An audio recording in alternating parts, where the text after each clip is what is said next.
Welcome to the ESPYs. It's like walking into a big auditorium. Just like close your eyes and imagine that you're in a gigantic, amazing red carpet. You know what I mean? All kinds of people welcoming you. You know, TV cameras, all this stuff. Picture.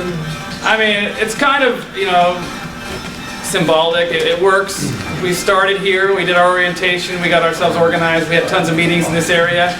And now here we are concluding an unbelievable season here. Yes? Yeah. We all feel like a little bit disappointed because we didn't make it all the way to the stars. We just have to be happy with the moon. Right? What was the stars? We wanted to be state champions. We were on that quest and we worked towards it. And no one was going to beat us. It was just a matter of could we beat them. That's what every game came down to. Could we beat them? Could we score? Could we, you know, not give the ball up while we were playing? The team that we just were watching the video of was us versus Cerritos, and you can see it online. Anytime you want, us passing the ball the whole time, trying to break down the state champions, the teams that went to the Final Four and walked it. So we have to settle with the moon, which is we played great, we just couldn't get that other goal, and then we went into the Russian roulette of penalty kicks. But why is the moon still great? The moon is great because three-time back-to-back-to-back WSC champions. That's never been done before. Okay, I want you to know that Santa Barbara had some amazing teams back in the day. The guy who's coaching UCSB used to coach Santa Barbara City College. And they had some unbelievable teams. They were bringing in foreigners and the good players. Players from Oxnard were going up there, players from all around California. And they were conference champions a lot of times. But they never won it 3 times in a row. And he was there for like 6 or 7 years. Glendale had some amazing teams back in the day. They used to bring in all these people back in the 80s and stuff like that. They never won it 3 times in a row. Hancock, believe it or not, had some amazing players. Never won it 3 times in a row. Moore Park, all these teams. No one had, in the history of the WSC in the 40 years, whatever it's been around, has ever won 3 times in a row. So that's why we are here to celebrate. And not only that, we ended up number 12 in the country. So out of all the hundreds and hundreds and hundreds and maybe thousands, I don't know how many junior colleges there are and how many programs there are, but out of all of them, we ended up number 12. We wanted number 1, but we have to settle with number 12. I guarantee there's a lot of kids and a lot of players and a lot of coaches who would be freaking stoked to be as disappointed as we are right now. You know what I'm saying? So that's why I brought some stuff out. I brought this. You guys were looking at it earlier. This is the picture of the first year that I was here with a ragtag bunch of guys we put together between May, June, July, and in August we got together and we started off 0-7. And then we pulled together. And when we pulled together, which is another reason we're in this room squeezed in. I was thinking about going over there.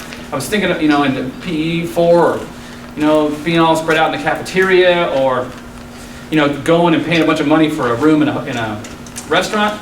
But the thing that gets us through the good times and the bad times is we stuck together all the way through. It wasn't easy. We stuck together. And these guys stuck together through an 0-7 start and ended up coming all the way to, basically we lost the championship in the final minute in injury time.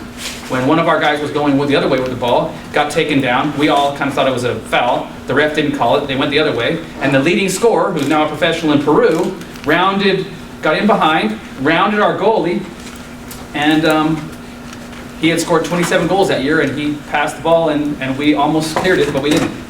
So when you're disappointed with not winning a state championship, think how disappointed those guys were with not winning a conference championship.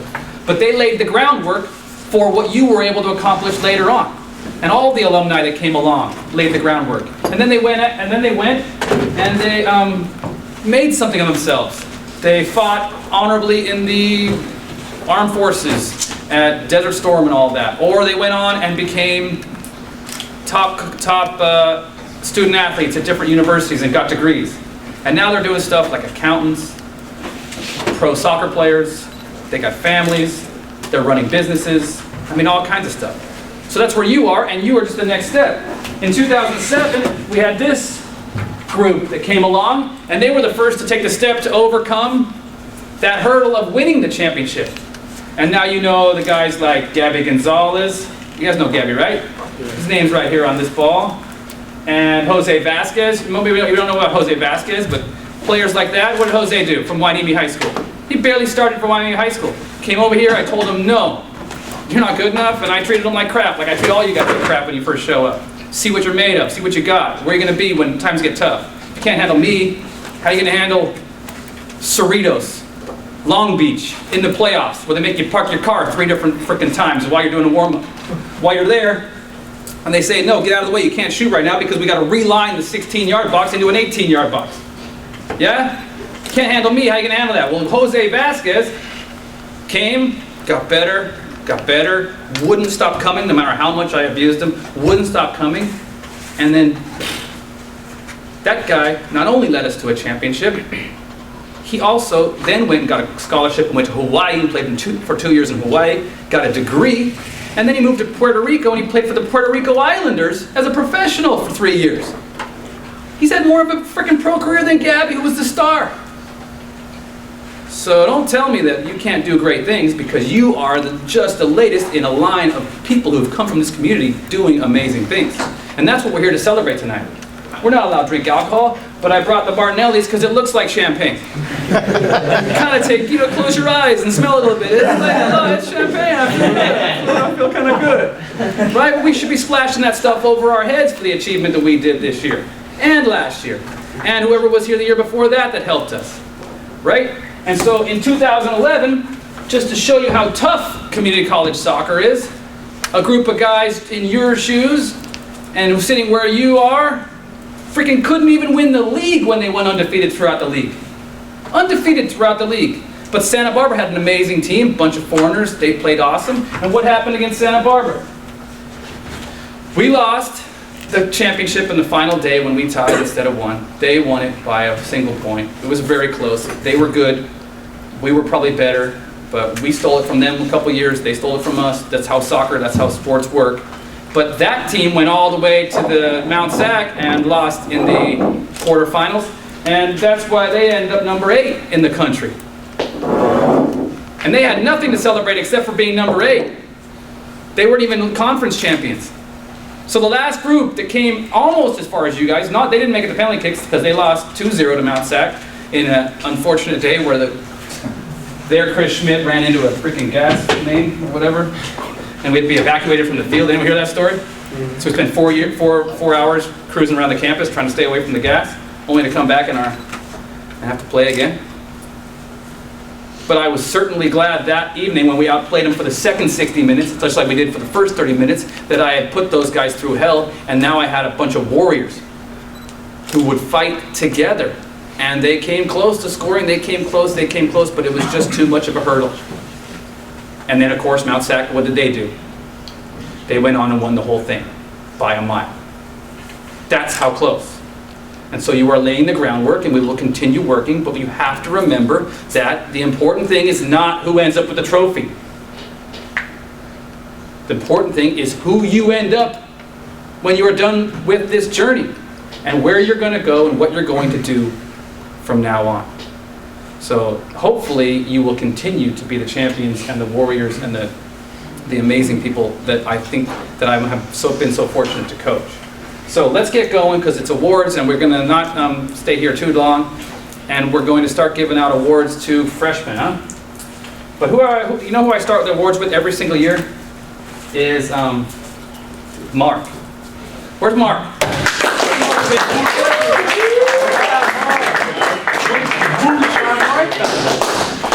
Okay, Mark. Come on up here, Mark. I start with Mark every year because Eres un crack. he's the best. Isn't he the best? Yeah. I mean, if anybody could represent everything that we represent, it's Mark Pinland.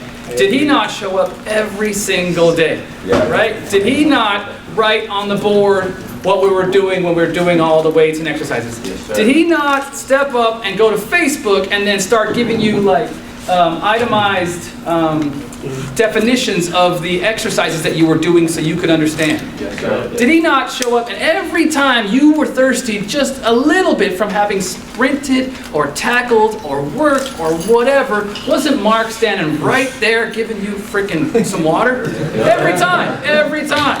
That's right. And wasn't he giving Yoshi a hard time, freaking Yoshi, when Yoshi didn't bring the water on time? And who cared more every time we didn't score? Yeah, I'm like, well, we'll try and get the next one. Mark's like, what the hell did that guy miss for? He should have scored it. Mark's running on the field and Brian's holding him back.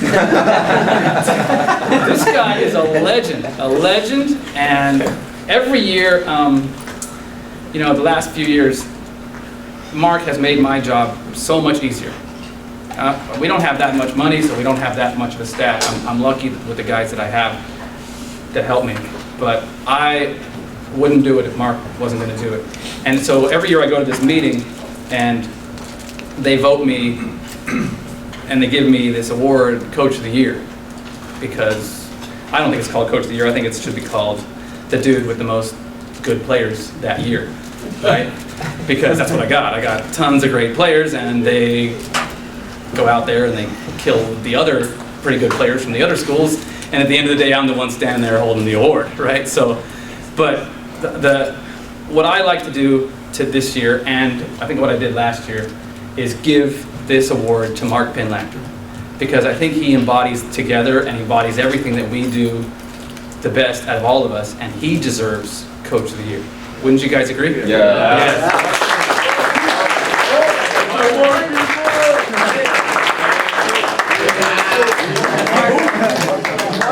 Mark, we'll be back in January, right? Working with the next crew of knuckleheads, see what the heck happens. All right, so let's get going. We got a ton of guys to go through, and we're going to start with freshmen, huh? Freshmen. All right, so... Classic. Just do this. All right. Let's start with Ivan. Your name came up first. Come on up here, Ivan Donuts.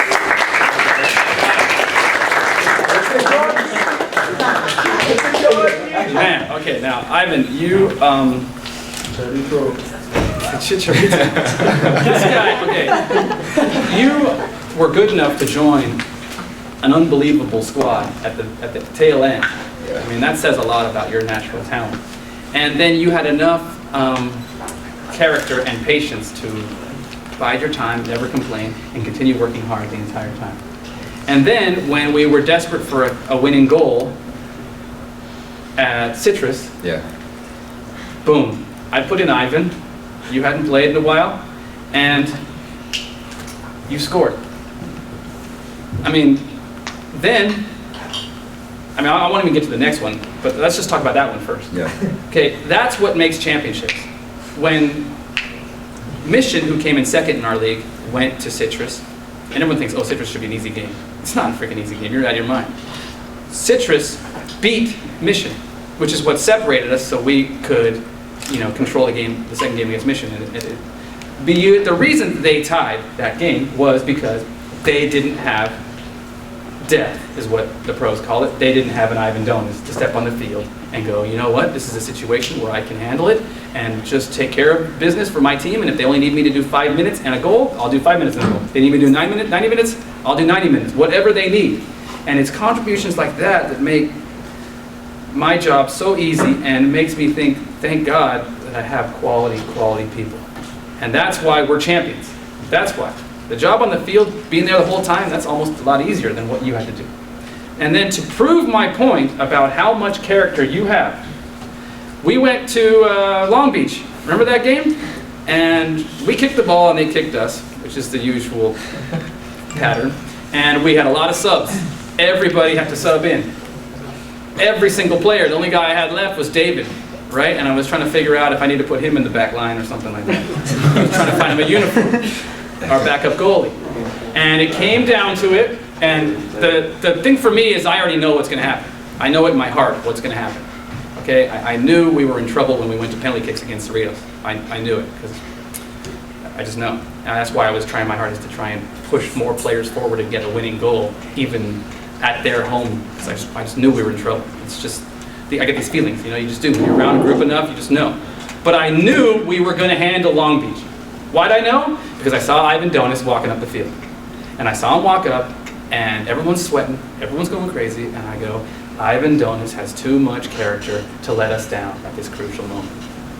And for a guy that hasn't played enough, right? I wish I had, every year I say it, we have 2 teams that would win a lot of stuff. You would be the starting center forward on that. So what you have to do is what Diego and all the guys did last year, is take the next step and go and become a starter and a leader and work us. And hopefully I will be able to find some 2015 freshmen who will display as much character as you did, not just in those 2 moments, but in every moment, in every practice that you never missed, and every game you always showed up and you always worked your ass off and you always provided so much good scoring ability. Thank you, Ivan.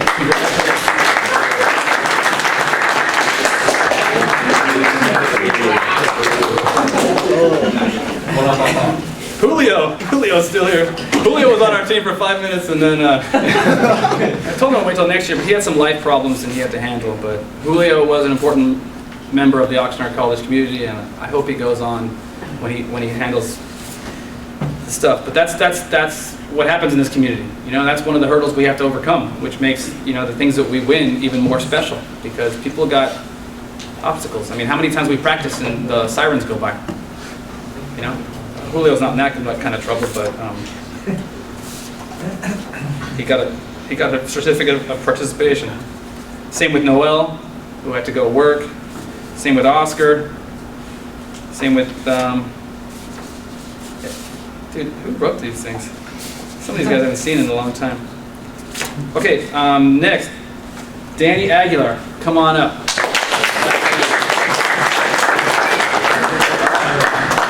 Mr. Aguilar, now you are an excellent player, and every time you came in, you settled the back line and did perfect. What we're going to work on is you being the leader. You're going to be the Diego for next year. You're going to run the show, and you're going to bring the ball up, and you're going to go all the way up and score goals. What I liked best about Danny was when he was at Moore Park. Remember we played at Moore Park, and he was doing all those moves up the sideline? and the other team's coach is looking at me like, is that your center back? Yeah, that's my center back. And you were perfect. And then you went in, and in the games, in playoffs, all the time, you settled us down. I think the only thing that hurt you this year was that you spent a lot of the off season working, and maybe you weren't sure if you were going to play, and you weren't sure. But then once you decided, you really helped us out, and you really stepped up. It's contributions like yours, just like Ivan's, just like anybody else, that really separated us from the pack this year and made my job really easy. I'm looking forward to working with you every single day this year as you step into a leadership position on this team and you take control. And Danny's the type of guy that when you keep going, you set your mind to it, you're going to be able to do whatever. Because as soon as we started showing you some dribble moves, then you were doing it all the time. Too much. Elmer was screaming at you half the time, like, no, Danny, not there, not there. But you did an excellent job, okay? And you're going to be a leader next year. So thank you for all your contributions.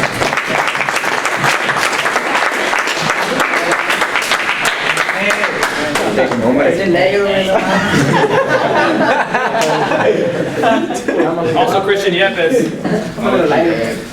who disappeared at the end, but he did a good job for a lot of the time. Okay, so let's keep going. Who else is here? Stick with freshmen. Give me whatever freshman we got. Roy. Where's Roy? Anyone know where Roy is? He chopped his finger. How do you chop his finger? Where?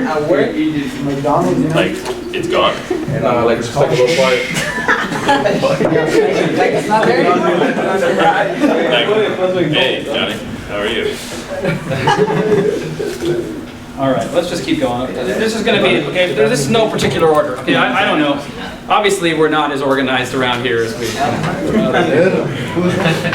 but I want to bring up Jimmy Villanueva. Okay, come on up here, Jimmy.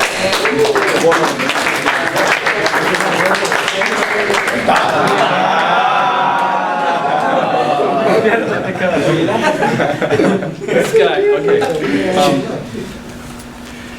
Jimmy you and Speedy share a certain quality in the game, which is you control the pace of the game. And I think that the reason I like players like you in the midfield is because you're able to control when we attack, where we attack, and how quickly we're going to attack. Is it going to be now, or is it going to be 20 minutes from now?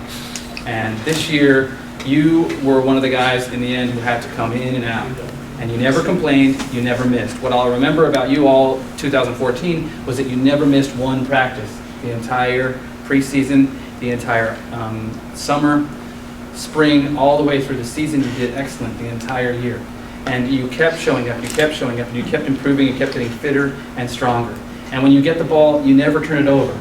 You know, you confuse normal coaches who don't have the pleasure and the privilege of working in these type of communities because they don't see what you bring to the game. What you bring to the game is the ability to move the ball side to side and have patience. Nobody wants patience. They want a big guy up top, kick it up to that guy, bomb, cause some ruckus, and hopefully we get a shot off. Don't take a risk, don't take anything. You have patience, you have discipline. You are there all the time, you are consistent, you move the ball side to side, and you do all the things in the middle that make a huge difference. Especially to teams like ours. Unfortunately, you're in a country where they don't always appreciate that, but that's okay because you're here with us. And what you're going to do now is take Speedy's role and take what you do naturally and bring it to Oxnard College Condors and work towards controlling every game we have next year from start to finish as a starter. And that is the leadership that you're going to bring, just like Danny this coming off season and then this coming next year. So hopefully we can continue having great parties like this and celebrating big time championships and stuff like that. Does that make sense? Yeah. Would you agree with what I'm talking about? Yeah. So I am so happy to get to coach you, and thank you for all that you did this year. And I'll never forget in the game against Long Beach when you were, we put you in, Speedy came out and it was overtime and everybody was tired. And then, I don't know, I just remember like Elmer was screaming because he couldn't play from the bench, and then boom, you just came sprinting past some guy like twice your size and got the ball and went up the corner, and I forget what happened after that, but I'll just remember you flying forward. And so it's like an action hero coming from the flames. Arnold Schwarzenegger. So just bring that intensity because it's still college soccer. Bring it to every single practice. Yes? And demand the best. Demand what you bring to from everybody. Yes?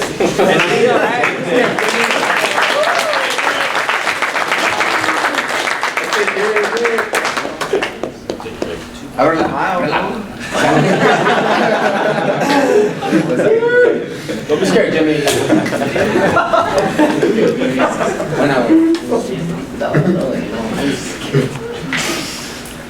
Oh boy, all right, let's get down to business. Let's keep going here. All right, who are we going to go with next? Christian Guzman, come on up here.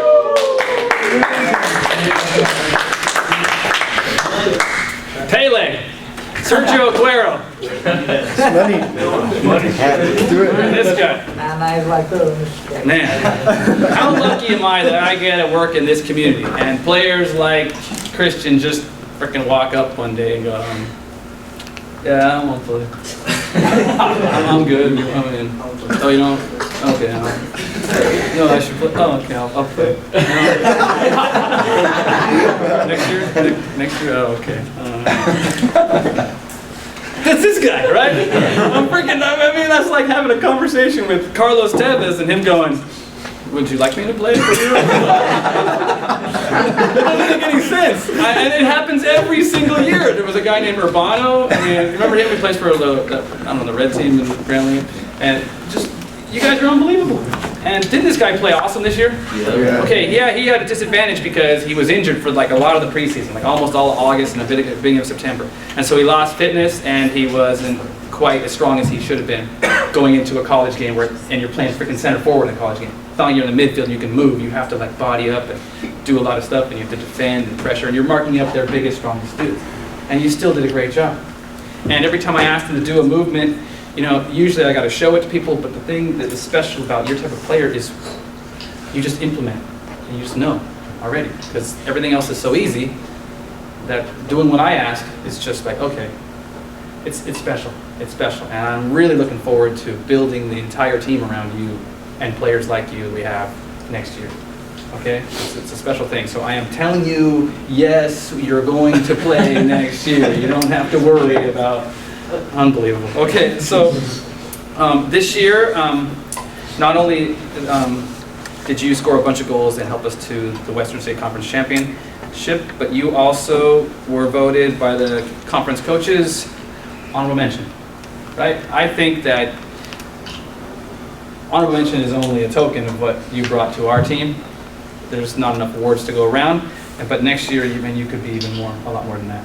Okay, so congratulations on this. This is a big deal, and I'm looking forward to big things in the future from you. Okay.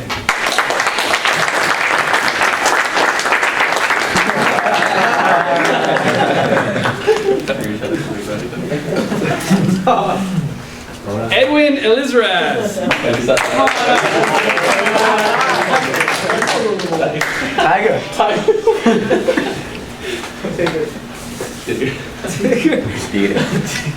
All right, Mr. How do you say your last name? Elizraz? Elizraz. It's not gonna happen. It's not gonna happen. One more time. So, how much? I don't even I'm not gonna ask you how much you weigh because that'd be embarrassing on TV. But there's no way you weigh like. What I'm trying to say is you got to be the lightest center back in the history of soccer. Would you guys agree? Have anyone ever seen a lighter center back and be like dripping wet? There's no way.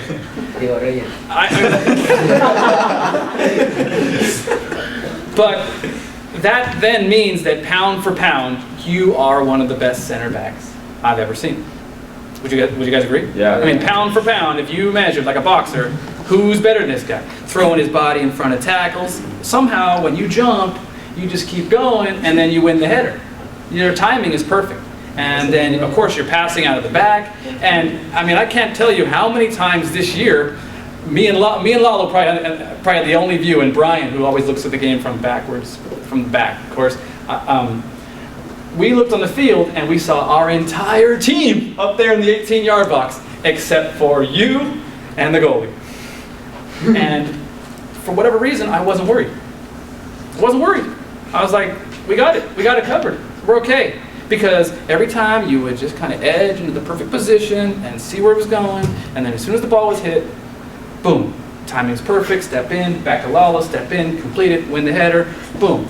Every single time. I don't think I ever saw him kick the ball out of bounds. Did you guys ever see him kick the ball out of bounds? No. Ever. And that is like on how many counterattacks? Because we were on the attack the whole freaking time. It's special, and I don't know how you did it, and I don't want to know, really. Just keep doing it, okay? And keep doing it next year. And if it turns out that your best position is defensive mid, or maybe we find out that you could go up top and be just as influential, then we'll do that. Wherever is best for you, because you have proven yourself to be an unbelievable player. I mean, we had some other defenders who are just as excellent, and we couldn't take you out. And that says a lot on this team. That says a lot with this team's record and this team's standard for you to do so much this year. You really shocked me.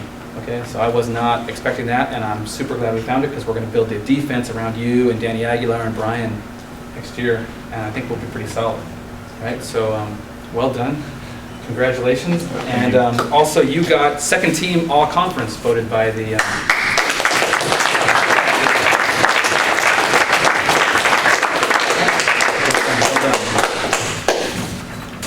Lalo, come on up.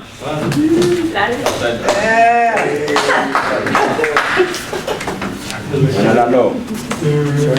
Lalo. Manalo. Sharky. Okay, so if Edwin is pound for pound the best defender I've seen in a long time, then you are inch for inch the best in goal. I'm not trying to insult you, okay, but I have like a litmus test, okay? You guys ever heard of Groundhog Day? No? Okay, Groundhog Day is this thing in the East Coast when like the groundhog, if he comes out and does something, then it's going to be a rainy season or something, whatever. It's just like a way of seeing the future weather-wise. Okay? Yeah. When I see Lalo, when I see the goalie every year, if I look up, you know, damn, we're gonna have a great year. If I look down, oh, it's gonna be a little bit tougher. So this year I looked this way and I was like, I'm not sure what's gonna happen. So Lalo, you took over. You stepped in there and you're calm and you're poised and you move the ball around and you're knocking the ball inside the 18-yard box without fear, without any problems, setting up all of our attacks, and boom. And then your shot stopping ability and your reflexes, I mean, I don't understand why they call you Sharky. It's just usually like a cat thing, but He's hungry. it's his nickname. But you were excellent, excellent, excellent all year long. So excellent that David Nava, who's an unbelievable goalie, didn't get to play as much as I would have liked to have David play, because you were so consistent all the time. And so I'm so blessed to get players like you to come, okay? And the way that you handle yourself as a professional, because we're not professionals, but we're trying to be professionals. All of us are trying to be professionals. You know, that's what we try to do. And the coaches are trying to be professional, and you guys are trying to be professional, so that just in the off chance that one of you gets a break, boom, you already know how to be a professional, and you can walk in there and handle yourself. I have no doubt that if any pro team takes a chance on you, you will be perfect. And then, of course, none of us are going to forget the playoff game at Long Beach, where, boom, we're down there, and it's their home field, and they are a very, very good team with good forwards and all this blah, blah, blah. And who steps up? Bam. Bam.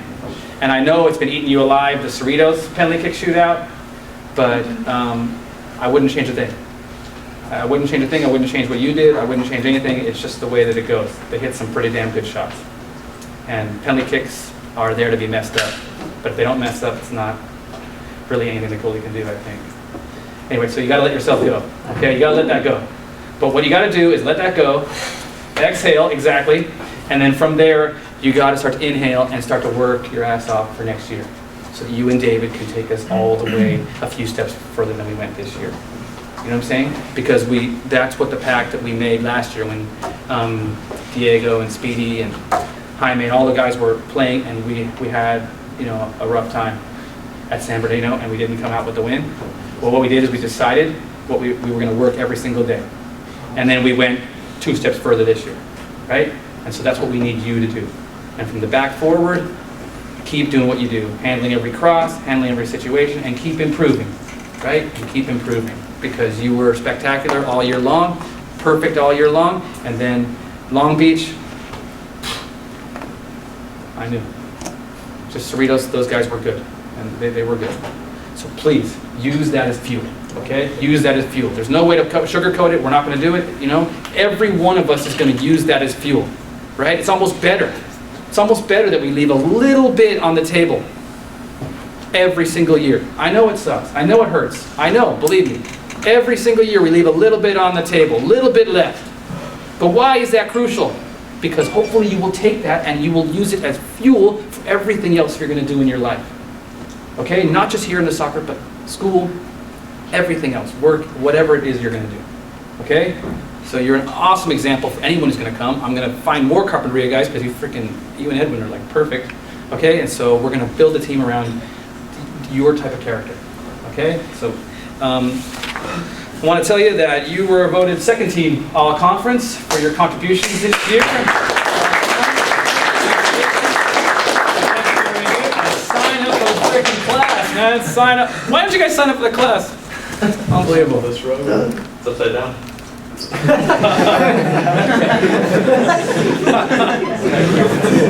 Too nervous?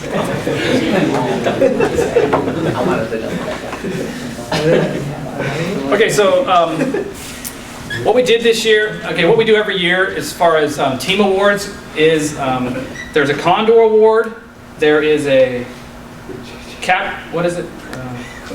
MVP, and what's Condor, MVP, and Freshman of the Year. Okay, those are the 3. So this year, because the team was so freaking excellent, I was talking, I was asking, we were trying to figure it out. I couldn't figure it out in the end. And so we got ties. There was ties for MVP, there was a tie for the Condor Award, and there was a tie for Freshman of the Year. Okay. I mean, I really, it's very difficult to pick out of a group like this, it's very difficult to pick out who should be a one specific award, because like the thing about us is that we don't have any specific stars. We just have a bunch of stars who work together, right? And so it's, how can I make a call on that? Anyway, one of the stars is this year, and he's going to be receiving the Condor Award. And the Condor Award, just like I explained it to you, is the guy who shows basically the most heart, the most discipline, the most character all the way through, and really defines what it means to be a Condor and contribute to a successful program. And it's not always about the person who is doing the most on the field. It's just about someone who's doing everything that they can to help the team in any way. And so this year we have two of them, and one of the award winners for the Condor Award is Brian Rubio.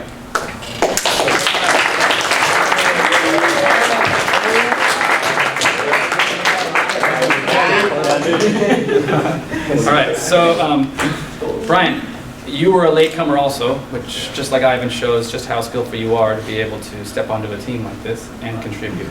You never, from the minute you said, yes, I will help, you never missed one practice or game, and you never complained, and you never said a word. And if I asked you to play this position, perfect, no problem. I asked you to play this position, no problem. I asked you to sit over there and wait, no problem. Go over there, no problem. And you showed up on time every day with a smile, like a professional every single time.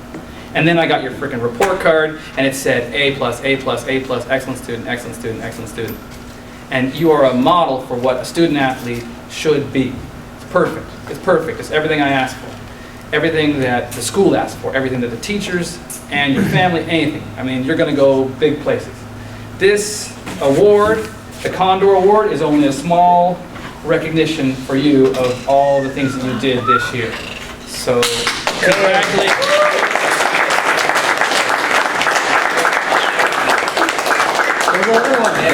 Yeah, that one, that's it. That's it.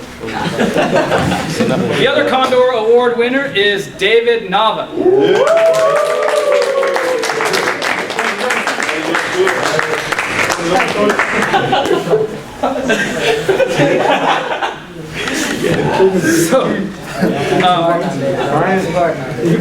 Now David is identical to Brian. That's why it was a tie. I could not pick. I mean, there was a bunch of great freshmen who contributed, but David, as a goalkeeper, you know that it's difficult to sub in and sub out. It messes up the flow, and it can cause problems, unfortunately. And I'm not the greatest subber in the world because I'm usually just trying to control the whole game. So as the freshmen know. But the point is that you were at every practice, you were at every game, you were helping. When you went in, you were perfect. You did whatever Brian said, and you were getting better and better, getting stronger and stronger after your knee injury a couple of years ago. And then in the postseason, I will never forget, because I've never seen it before, and I've, with all the great players that have come through this program, I've never seen someone who is not starting do so much to help the guys who are starting do a great job. You guys remember when he was screaming at you to like hit the target, shoot better, whatever, right? And then we're playing, and it's no coincidence that that same game is the game we explode for 4 freaking goals and win. And that contribution comes from the goalkeeper, the backup goalkeeper. That says it all. We deserve to score 4 goals in every single game. We had the ball that much, we created enough chances, we were doing that. That was the whole game plan, was to score 4 goals. While not allowing them to have any. It's difficult, it's freaking difficult. Because you have to be patient, you have to know when your time is, you have to build, you have to go backwards, you have to move around, you have to trust, whatever. But when a backup goalie who's not even going to get to play most likely that day comes out and puts that kind of effort into the warm-up and starts getting into the guys to put goals away, it's no coincidence that, what was it, 20 minutes later, 15 minutes later, Johnny belts in a freaking volley. Right? It's no coincidence that 10 minutes after that, Christian Guzman rounds the keeper after a nice pass from Diego and boom, slips it in. In that game, I mean, this is not that game, but the game, we saw the highlights earlier, we were the best team that's played community college soccer ever. If you watch that highlight video, if you watch the full video, you'll see us moving the ball against a team that beat El Camino at El Camino. They're not a bad team. You'll see us moving it and moving it. You'll see our interchange of positions. You'll see people going all over the place. And then you'll see us getting rewarded at the end of it with goals, which then made everything easier. If you go back and you look at the entire season, every time we scored first and early, we walked it. Every time we waited, didn't get the goal early, it became touch and go. And when we got the contribution from Mr. Nava saying, what the hell are you guys going to wait for today? There's no tomorrow. Boom! Yes? Now, it's not always easy to score, and when you're away from home, and when you got to change the freaking porta potty, and when you don't get a warm-up space, and when you haven't eaten in a long time, you know, and you're changing your parking spots over and over and over. It's not easy to get that early goal and take control of the game. But it just shows what a contribution is, okay? And I don't want you to underestimate what you did, because I promise you, someday you'll coach a team, you'll have a kid, or something you'll coach, or maybe you'll be a pro coach. Who knows what you're going to be, because you're capable of anything. But someday you're going to coach, and you're going to understand what a gigantic contribution players in your shoes make, and Brian Rubio's shoes, and some of the other guys. And so that is why you have been awarded also the 2014 Oxnard College.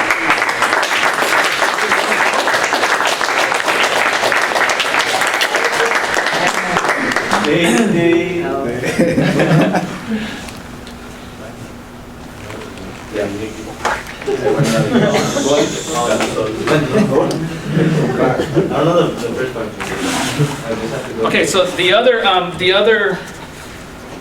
fresh. Okay, jeez. Okay, so now we have freshman of the year.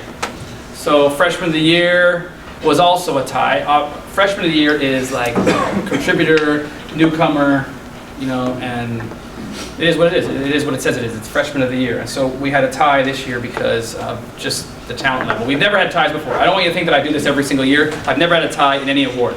Okay? Anyone knows anything about how Oxnard College works, we got to figure out how to pay for the extra awards. So these extra awards, we're not giving these away just because like I'm trying to make everyone feel good. These awards are given, and we have to go and do a fundraiser to freaking pay for them. Okay? So these mean something. And the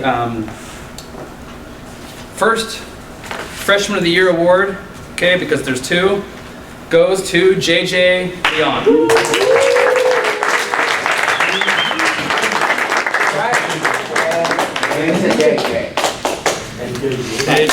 JJ. What a player. What a player. What a special player. I mean, you, in your life, you've probably never not been the star.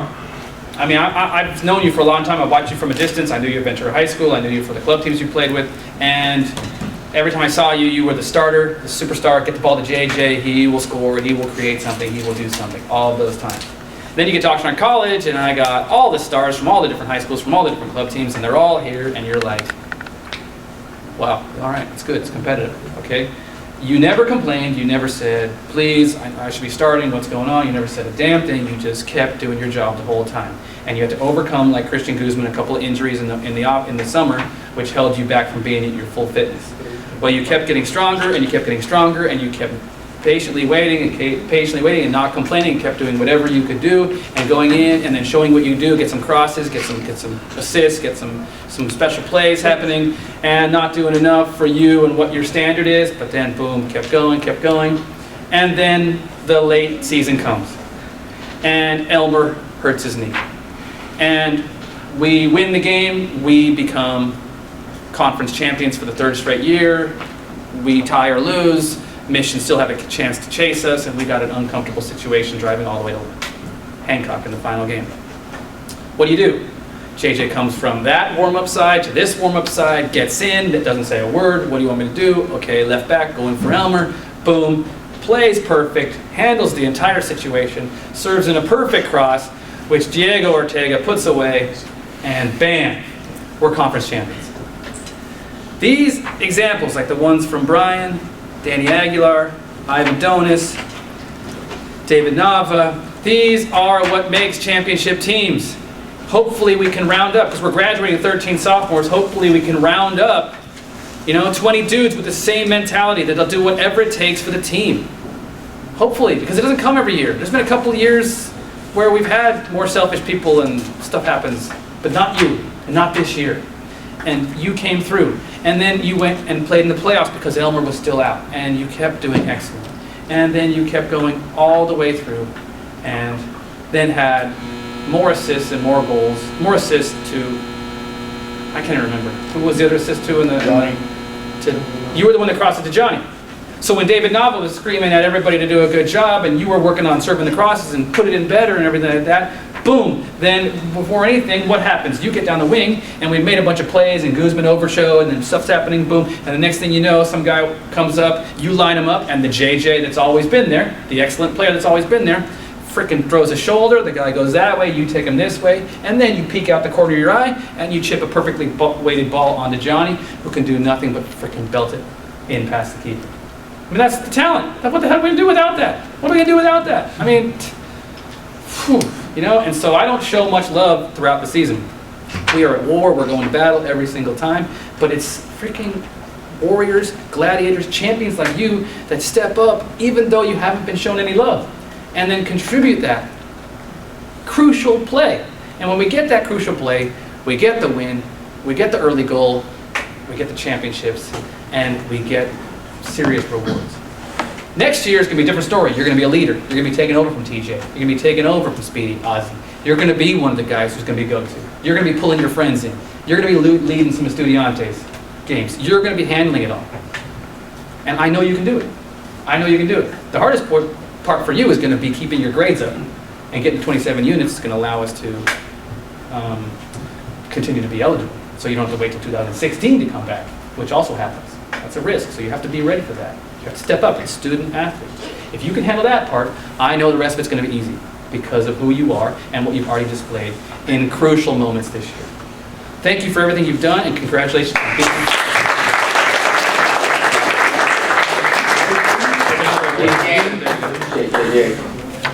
Well done.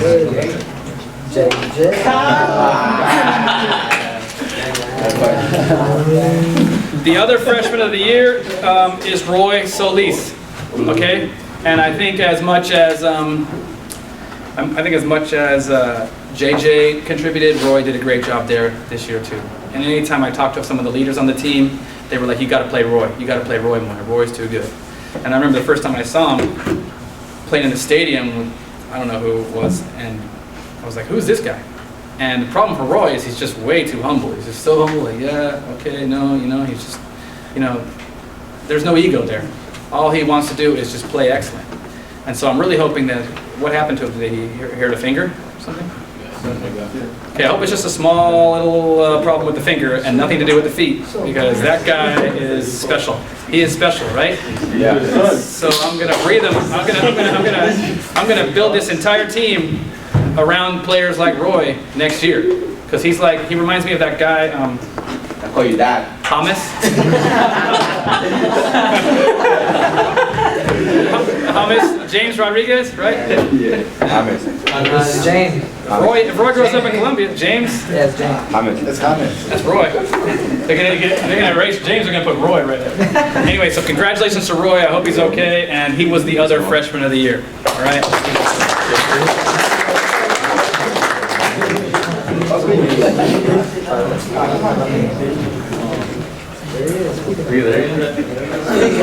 There he is. Okay, so now we're going to move on. Okay, so I think we got all the freshmen. Is there any freshmen here that didn't get an award yet? Okay, so we're going, because it takes a lot to be a sophomore. It takes a lot. Not only do you have to come and get your units going and get eligible, but you got to put up with me for an entire more year. You got to show up all the time, and then we got to have the conversation. And I try and maybe talk you into sticking around until next year or whatever. I mean, and then through that entire process, you kind of like losing guys, and then eventually we end up with a crew of leaders. And this year, the leadership has been better than ever. Better than ever. I mean, how many sophomores are graduating? 13? I mean, no other team has that. I mean, we have freaking more sophomores than freshmen. In junior college, that just doesn't happen. And in a place like Oxnard, where people have so much to do in their life, they have so much else they have to handle. Work, family, they have responsibilities. Anyway, so thank you to you sophomores, and let's keep moving. But freshmen, you have some tough shoes to follow, to get into here. Hopefully you will do a good job. Jaime Alvarado, why don't you come up first? Right.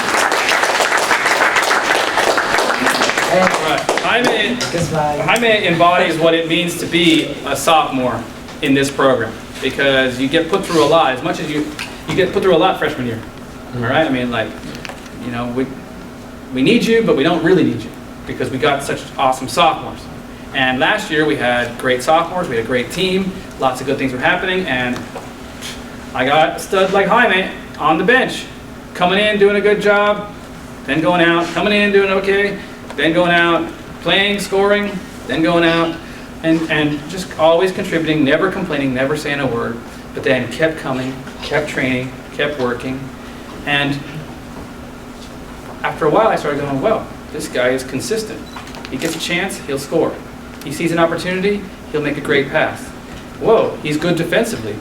Oh my goodness, we can get something out of him. We can get some extra. All of a sudden, we got a freaking starter. All of a sudden, we have a stud. Boom. Right fullback. Have you ever played right fullback in your life?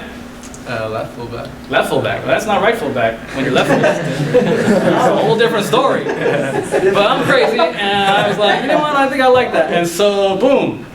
Were you not perfect? You kept a freshman of the year, Roy Solis, and we just talked about how great he is. You kept him on the bench. You were doing so great that we couldn't find a reason to sub you all year long. You were physically strong enough to freaking last through all of the games, all of the hits, all of the things as a defender. You got from our 18-yard box to their 18-yard box like, how many times a game? How many times a half? I mean, all the time. You were getting up and down, getting up and down. Then when you got the ball, even though you might have been tired, may have been pushing around, might have been double teams, you never lose it. The worst thing would happen is you would dribble in and some guy would kick it out, we get another throw and we have to restart. That was the worst thing. For a guy that wasn't recruited, I don't know how that's possible, by the way. I don't know how you didn't get recruited and how you had to end up at Oxnard instead of UC something, because you have excellent grades. Excellent. And I don't know how that happened, but I'm freaking glad. And that is the miracle that is Oxnard College, that I just get all these awesome people and somehow the cracks allow them to slip right into my lap. And so here you are. What's your GPA? 3.2. 3.2. And that's 3.2 taking the real classes. You know what I mean? Not like the hello, how are you? What, can you write your name down class? No, this is the calculus and these kind of things. They're the kind of classes where Carolyn, the dean, goes, wait, Jaime's in that class? I can't even pass that class. And so you're going to go on big things. I hope you take your grades and your character and your effort and your strength and all of your talent and push past all of the obstacles and get into a quality university program. I'm here to help you. Brian knows tons of people. I hope we can make it happen where you can get to it and you can make it affordable.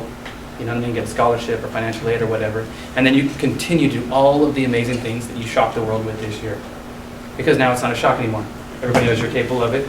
And anytime you have to show any future coach, you can just put on one of Tony's videos and go, boom, this is what I do. This is what I'm capable of. Any side, any position, anywhere, anytime. And if you don't need to play me that day, I will have the best attitude and I'll be fine. And my grades will never slip and I will be awesome. It's a privilege. And the other coaches in the league recognized how lucky I was to have you this year, and they voted you first team all conference. So that's pretty awesome.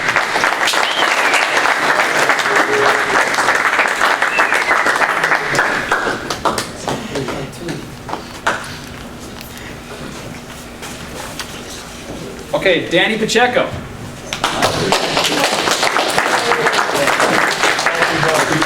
Danny Pacheco. What a player. What a player. Okay, so Danny,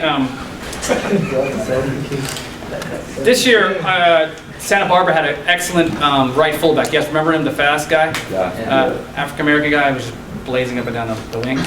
And so I said, I was watching one of their games early in the season with somebody, and they were like, oh, you're going to have to watch that guy. And I wasn't even paying attention to that guy, because I'd already seen that guy in the first couple of minutes, and I go, oh, yeah. And I had already moved on to some of the other things they were doing on set plays and stuff like that. And why wasn't I worried about that guy? Because I go, I'm going to put Danny on. And then it was done. I knew that Danny's work rate and his technical ability would neutralize that guy, and he would never make a difference. No matter how many sprints or how much skill or how much speed he had, didn't matter. And was I right? Boom, stuck him in. It was the same in every situation, whether you played outside back, outside wing, whatever, boom, wherever you went, every time. When we needed goals early in the season, you scored goals. When we needed you to come off the bench, you came off the bench. When we needed you, wherever, you were perfect. And then you went down recently to some tryouts in Casa San Bernardino, other camps and stuff like that, and then you kicked butt, right? Yeah. All you can do is what you have been doing for 2 straight years, and that is kick butt. Just keep doing a great job whenever you are called upon to freaking go. Unbelievably, this year I had a player of your caliber as a sophomore on the bench sometimes. Unbelievable. That's how good we are. That's how good. I am lucky enough to bring you in sometimes off the bench. It's unheard of. And whenever you went in, you freaking played excellent. And it was like having a second Cristiano Ronaldo. I not only had one, I had 2. And you were in there and you were doing unbelievable. I know there's big things in your future. You got great grades, you're a good person, and you are probably our fittest guy. You can probably run, so you probably have the best odds of making one of these college teams that just run back and forth all the time. You know what I mean? Work. That may be because you can put that work in and still not be tired. And you showed up every single day, and you were crucial to our success. You're a huge, huge part of it. And look, I'm even making you uncomfortable talking about you. So maybe this is one thing to your detriment, is that you don't want the spotlight. You don't want the light shining on you. You just want to help everybody else do a great job. And so that's why probably at some point I forgot I got Danny, because you were too busy helping everybody else. But I want to tell you that in this program, that is not forgotten. Okay, and it's going to take me a long time to replace you. And it's players like you that make championships happen. Okay? And so just because you're not being recruited right away doesn't mean that you don't belong there. You just have to understand that you are the guy that's going to go in there and push them over the top.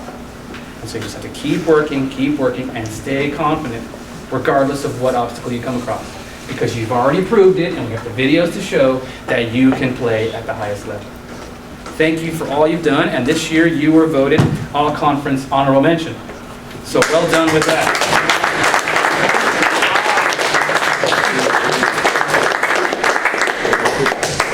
Face.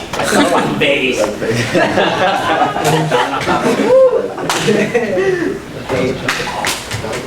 Osvaldo Espinoza.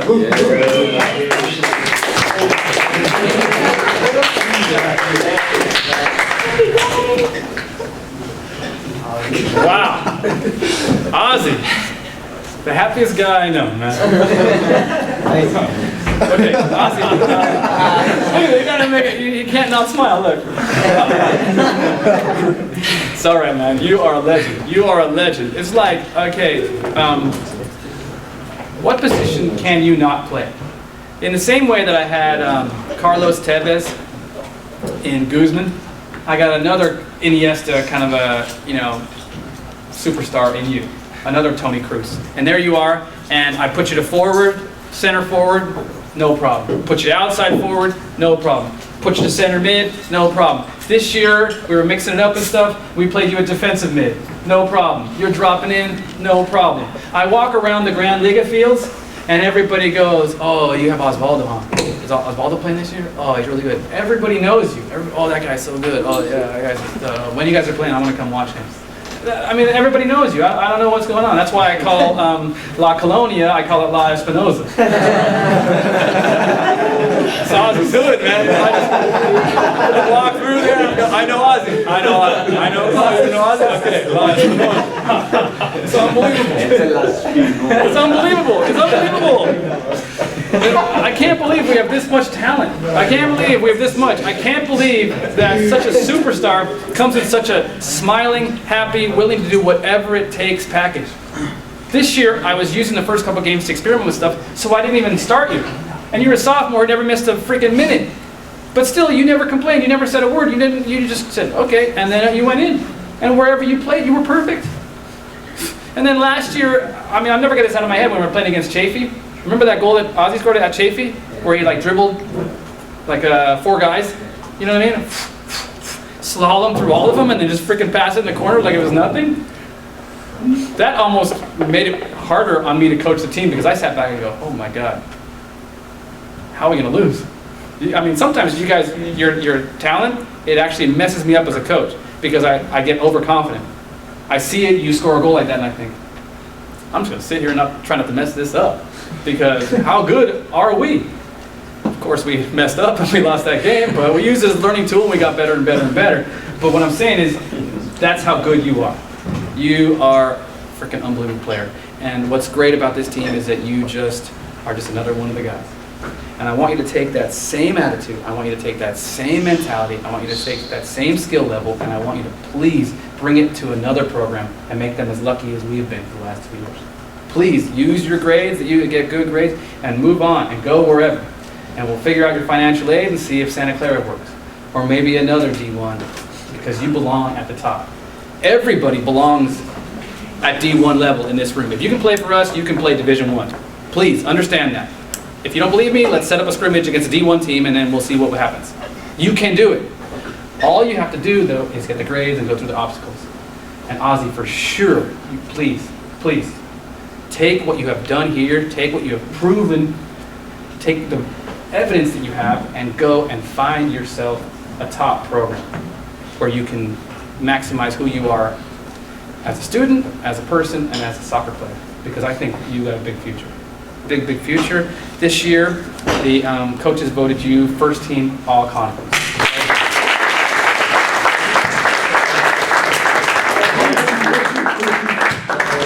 Wow, natural. So just so everybody knows, like, what are you going to do? How are you going to get into school? You're going to make a highlight video if you can be nice enough to Tony. I think that's the best way. I was talking to Ivan Murkovic about all the talent we have here this year and coming out next year and whatever. What are you going to do? You are going to try and make a highlight video because that's really how the coaches see. I mean, you can say you scored this goal or you did this or you played this position. They don't really care. They get a million emails and phone calls. What you need to do is make a video and send them that video and get in there. And also we have contacts. So if we can organize your financial aid, if we can organize the rest of it, you will be able to make it. Okay? So please, put the work in and don't let your soccer collegiate career end here. Please move on to anywhere you want, as long as you just get the grades and you get the applications in. And you put the video in the coach's hands so he can watch what I've been watching for 2 or 3 years, and he'll know what I know, and then you'll be signed up. Does that make sense, everybody? Please do that, because look, don't be like Chips. Don't be like Tito. I told him. But it has to be them. It has to be them. It's their life. It's their choice. It's their interest. Where are they going to go to school? What are they going to study? What are they going to do? But it's just, you cannot wait. This community has this idea that if someone wants me to play, he'll call me or text me, and then I'll go help him out. Like if it's a Grand League or a club team or some nonsense. But it doesn't work like that for college. College, you have to be a student, and a student has to apply to be a student. And so when you apply, then you get in the mix, and once you're in the mix, then they'll take you. Does that make sense? Then you'll get the phone calls and the text, and then you'll go help the guy out. But you have to take that first step. So please, use Tony, because we're very lucky to have Tony D here. Yes, Tony, are you there? Thank you for all you do, and I got something for you. A jacket when you are done. Okay, so, actually, let's make a bigger deal about that. Tony, can you just walk up here? Can you leave that thing on? Yeah. Come on, you can make it.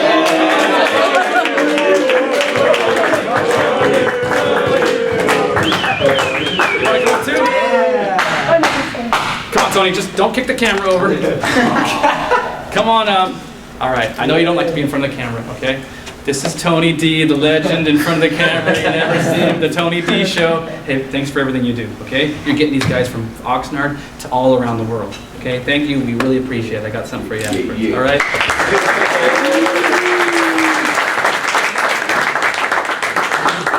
Speedy, come on up.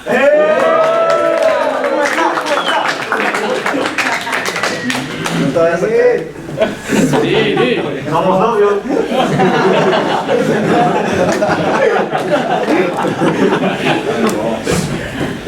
Man. Speedy. You got your own way of seeing the world. Huh? He interprets things differently. I mean, like, I appreciate what you do. Speedy is a Cesc Fabregas type of player. Like a guy that is undervalued, but when you give him the keys to the bus, he will take you wherever you want to go. And he will control the game, he will score sometimes, defend sometimes. He does a whole bunch of stuff that you don't see and you are in control, right? Every year I try and find somebody who's going to be that guy who's the pulse of the team. Every year I try and find that one guy that I can put in the midfield, and it seems to everybody else that nothing is going on, but you are in full control. And it's a special quality, especially, when you're not the most physically powerful guy. The physically powerful guy is in the back, just trying to hang on to the game. And it doesn't make any sense.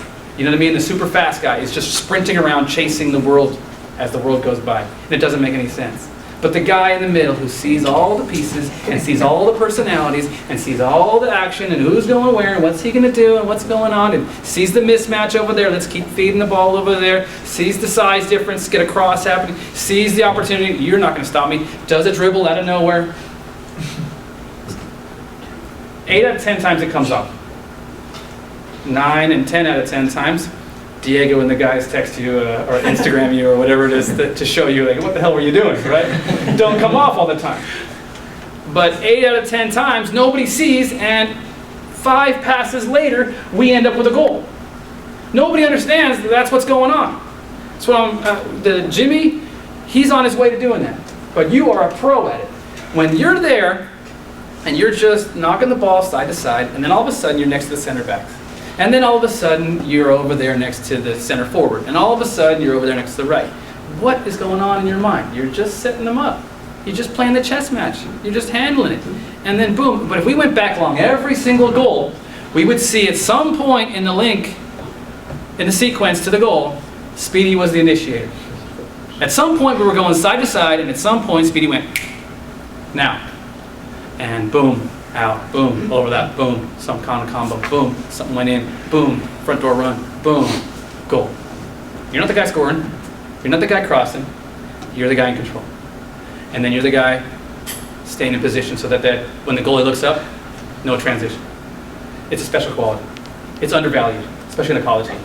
You're not going to get a lot of joy, okay? But please keep playing, keep pushing, because the higher you go, the better levels of soccer you play, the more they appreciate that.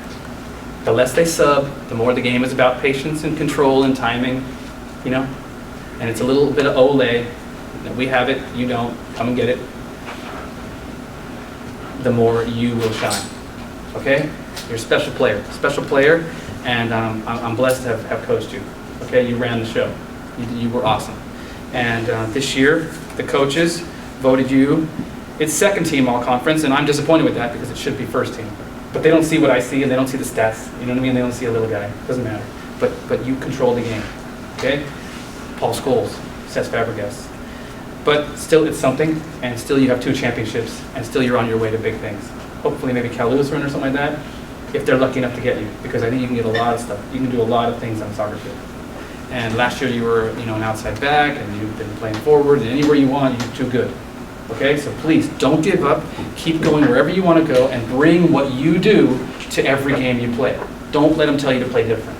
Do what you do, because it makes the whole world go around in real soccer.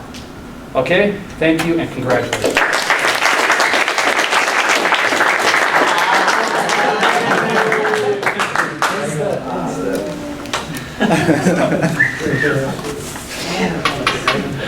Alex Garcia, come on up.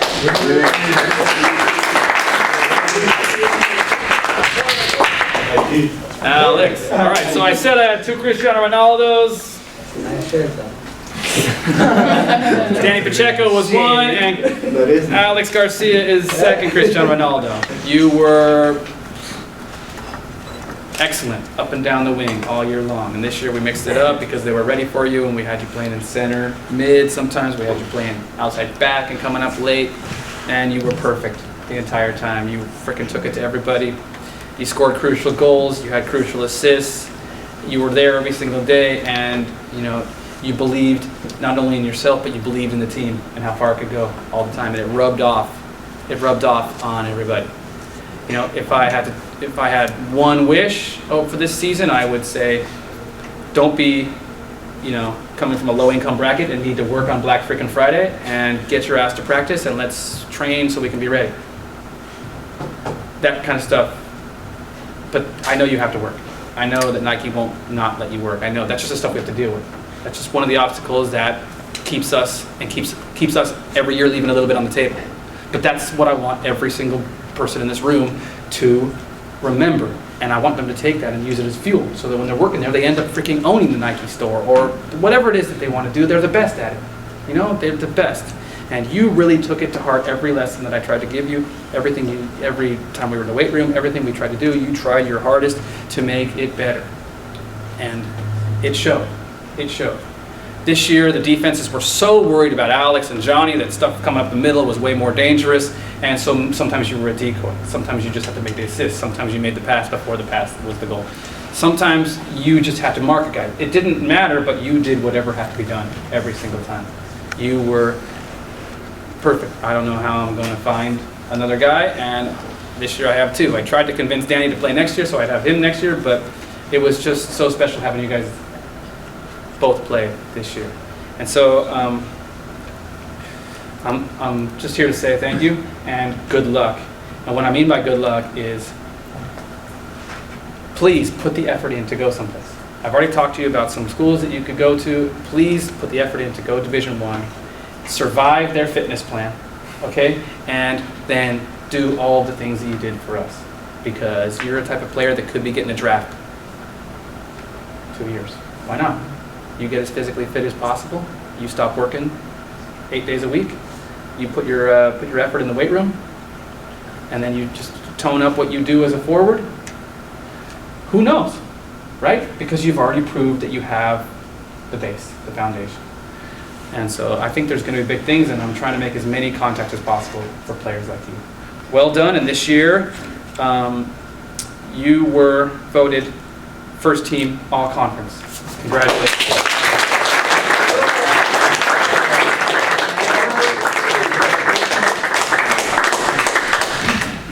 Okay, I just want to tell everybody while we're doing the sophomores and stuff like that, that they changed the way that I probably shouldn't have this recorded, but they changed the way that the nominations go for All-America individual awards. You usually just email in these nominations, and it's like a 60-word paragraph or whatever. This year, you have to go to the website and also input it. So you have to email and input it. And Clay and I did not get those in.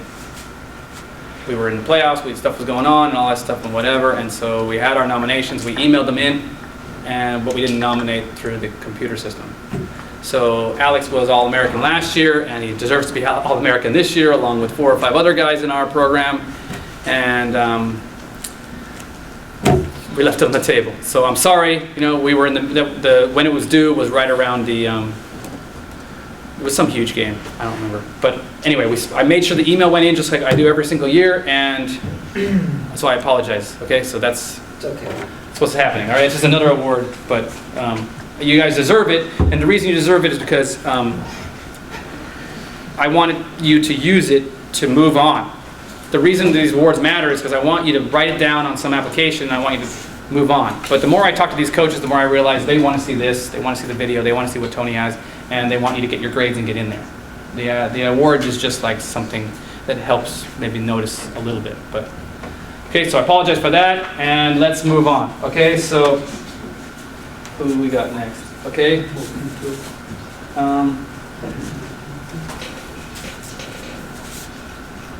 Fanta, come on up.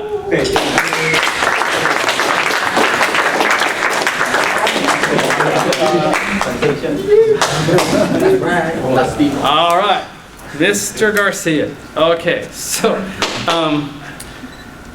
Fanta is probably the best player in the country to play the least minutes, and that's my fault.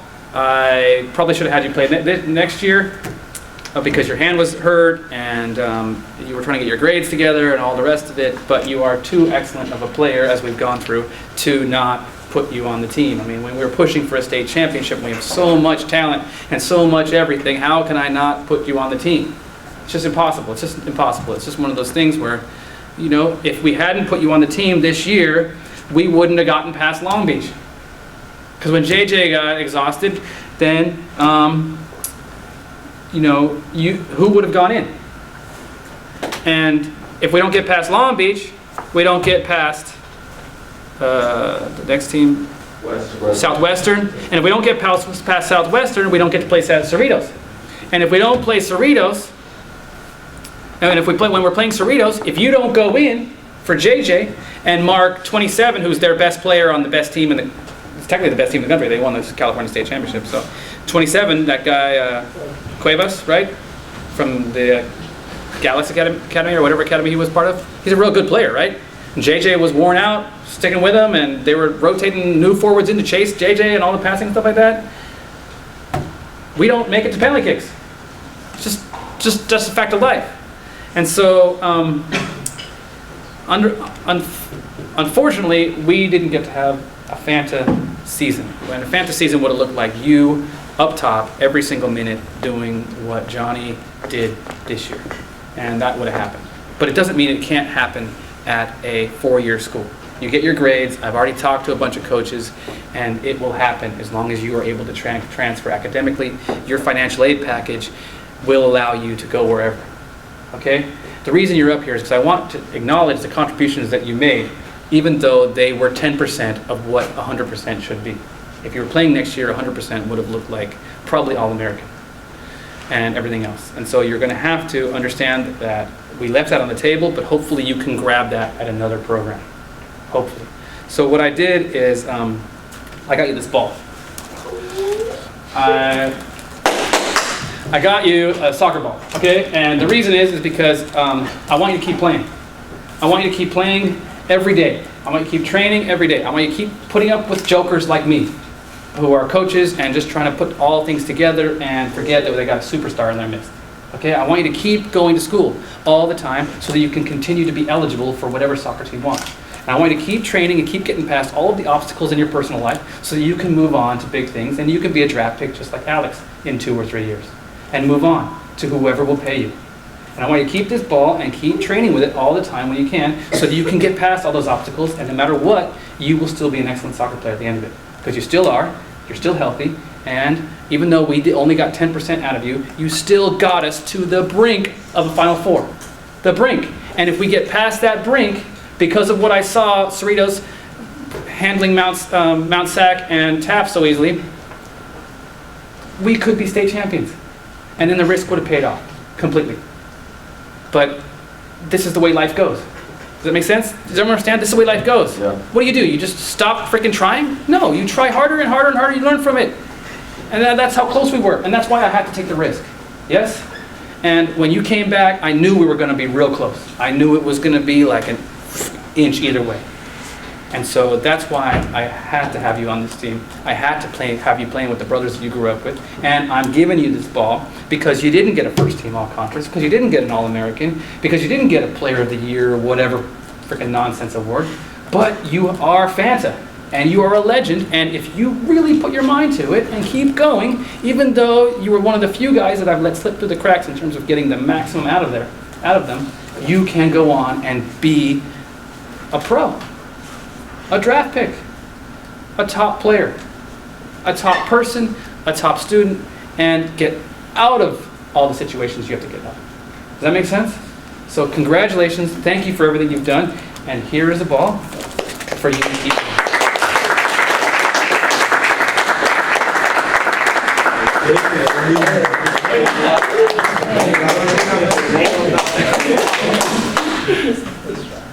All right. Elmer, come on up.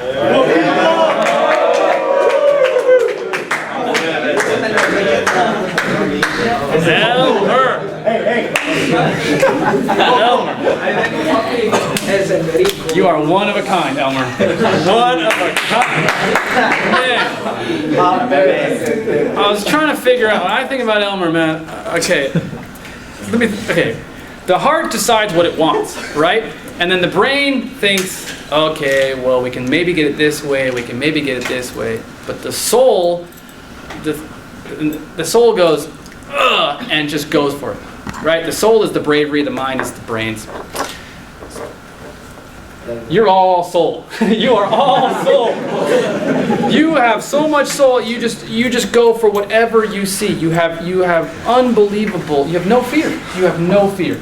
You are brave through any situation, through everything. You would lead a troop in and out of a war without a problem. I mean, I mean, if anyone knows Elmer's story that Alan and I were lucky enough to hear, it's an unbelievable story. And I don't know how you fell into this program, but man, what freaking player. Okay, now, Elmer showed up every single year this year. Am I right? Every single day. Every single day. Every single day.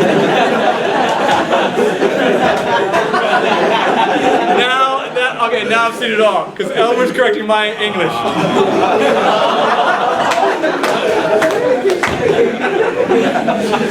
Unbelievable. Elmer, how am I going to replace Elmer? The reason I brought Elmer and Fads up together is because you guys, when I think of one, I think of the other. You guys are good friends and your brothers, and you protect Fanta. You protect the rest of these guys. You protect a lot of them. You step up in front, you take the heat. Something goes down, Elmer's right up there, taking the blame. If there's blame to be taken, he takes it. If there's trouble, he's the one right there. A leader is not enough of a word. He is a stand-up guy. The kind of guy that when you're on the street, you get these people and they got titles and they got money and they got a nice car or whatever. But when you're on the street and you're in the heat of like whatever and you're in some alley or something, the person that you want next to you on your side handling the situation is Elmer. Am I right? Yeah. Am I right? I mean, like, you're not going to get like all the top awards and stuff like that, but the quality dude, when you go down to their soul and you go, who is a guy who's going to do the right thing when I really need it? Who is the guy I need next to me when I really need it? Elmer. I mean, I don't even want to get into the soccer because you had an unbelievable year. You scored goals. You were clearing the ball off the line. You played center back. You played left back. You were up and down the wing. You were perfect. You were perfect. And you came to every single practice. Ross, what needs to be done? And you were grabbing stuff out. You didn't wait for other people. You just led by example. You didn't. I said you could delegate. You never delegated. You grabbed people. You brought them with you, and together we went and did it. Move goals. Who's moving goals? Get over here. Who's screaming and shouting? You turned every single thing that we did into fun. No matter how painful it was in the weight room or whatever, it was fun. No matter who was on your team, they were trying their best. You turned a negative attitude into a positive attitude millions of times. You turned a negative situation into a positive situation. And not just a positive situation, like an overwhelmingly positive situation. Millions of times. It's unbelievable. And anyone who knows your life story sees you turning a negative situation into an overwhelmingly positive situation. I'm speechless. I'm searching for words to try and come up with what we have been blessed with in this group, with you. And I'm just hoping that you can overcome the odds and continue with your education. Ivan was telling me about a program at Fresno Pacific University where he played, where AB 540 students can get, a full scholarship. And then you can go play for them. But the scholarship doesn't come from the soccer, it comes from the, the school. You know what I mean? Because of AB 540, they're helping Dream Act people for that. So maybe that's the situation, right? Yeah. And then I just know you will go there and turn that program into an unbelievable program. Or wherever it is that you land next. But I want you to fight through the fact that, did you not work all day long today? Right? You worked all day long today. And usually I get pissed off. In the first times when I was there with this group, wherever they are, the 2005 group, when I was mad, because these guys would show up late. They would show up late. And I was like, what the hell's going on, man? These guys have no discipline. It's not discipline. They were just getting off their jobs and they were sprinting over as fast as they can. It's not discipline. They were just picking up their little brother from school and they were getting here as fast as they could. They wouldn't miss soccer for their lives once I realized. And so that's why this year on Sundays, we're not starting practice until Elmer gets here. Yeah, we'll knock the ball around, we'll do some small-sided stuff, we'll do some stuff, but we're not starting until Elmer gets here. Because Elmer is the soul of our team. He is the soul of our team. It's unbelievable. And you are probably, I don't know your family, but you're probably the soul of your family. And you're probably the soul of your neighborhood. And I don't know, but I'm just speculating. And so I am asking you to allow all of us to help you. Let me know what I can do to help you become the soul of a university program. And become the soul of a classroom at a top university where you're learning whatever it is you want to learn. And then become the soul of a company or wherever you can be a leader. Because every time you get your presence into a situation, you will bring life to it and you will make it successful. I mean, I'm not lying here, okay? You could be anything you want to be, a leader, whatever. Just make sure that you go through whatever you have to go through. And remember everything you did for these guys and with these guys so that you can get over the obstacles. Because you're going to face obstacles, I already know, and I know it takes you a lot. And when you first came, Elmer had to come up with some money to get a freaking x-ray because he had to get covered. Remember that last year? Remember? And you had to miss the first bunch of practices and first bunch of games because you weren't cleared to play. But you found a way. You pushed past all the guys who said, no, next year all the time. No, you found a way to get on the team and came up with a substantial amount of money somehow, which I knew was very difficult for you. And so it's just by seeing this happen, that's just one small example that I would share. I'm not going to share the rest. But by seeing this happen, I know you can overcome. And I also know that you have built a freaking friendship, more than a friendship, with a whole bunch of people who will help you through whatever. And so we're here for you in the same way that you've been here for us the entire time. And so a second team all-conference award doesn't do what you've done for us justice, but it's something. And so thank you, Elmer, and well freaking done.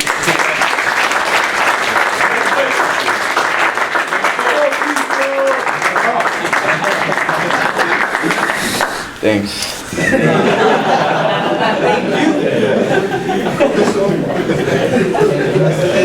Johnny Lopez! Come on up!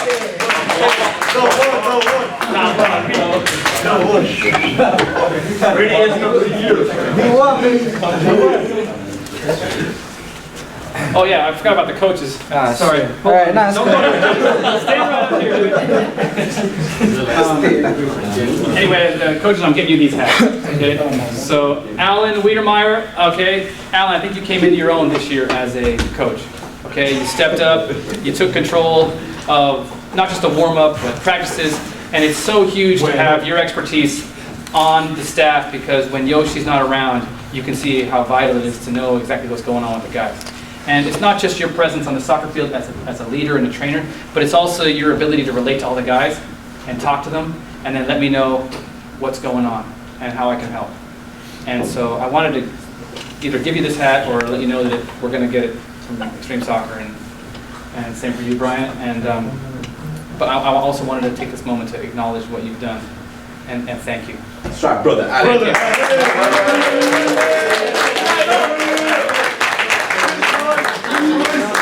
So, there's a hat on the way for you.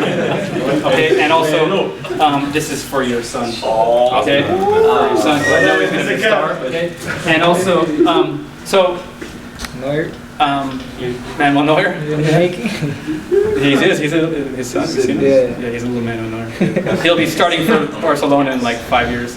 At 8 years old. Okay, Brian, I'm trying to move fast through this because, there's a lot to say, right? We're in this room, and like I said earlier, we should be in a gigantic ballroom, with all kinds of stuff. But we have to remember we're only on a journey. We're only on one step of the way. So I'm hoping that by in this room, we can understand that there's so much more out there that we have to go and grab. And when we go out there and we grab things in the rest of the world, I want you to remember that you're doing it not just for yourself, but for the people that are with you in this room and have been with you through every war and battle that we've gone through over the last few years. Yes? And that you're only a phone call or a text message away from somebody who can help you overcome whatever it is you're trying to overcome. Or someone who can help you celebrate.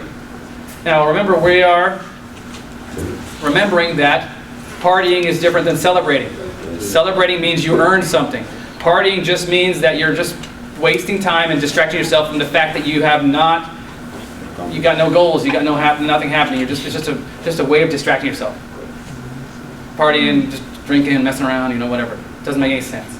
You want to achieve, dominate, achieve, and then celebrate each time you achieve something. And so when you are celebrating, include us because of what's happening. Now, the reason I'm mentioning this with Brian is because since Brian joined the staff as the full-time assistant, we have been doing a lot of celebrating. Because he has done so much from a goalkeeping and a defense standpoint that he has balanced out what I do. And so I, of course, always want to just attack, have the ball the entire time, and try and score as many goals and create. But Brian brings balance and reality to that idealism. And so we are a great team. It's unbelievable. And hopefully I'll be somewhere else when your son is old enough to be goalie, but if not, I'll just start handing him soccer balls right now, and maybe he'll play for us when he's years from now, Gotta get ready, right? Because I know he's going to have the same character that you've had all this time. And so I look forward to wherever the future takes us, still being friends and still doing a great job. Absolutely. So there's a hat on the way for you, and I'll see you guys. Thanks so much.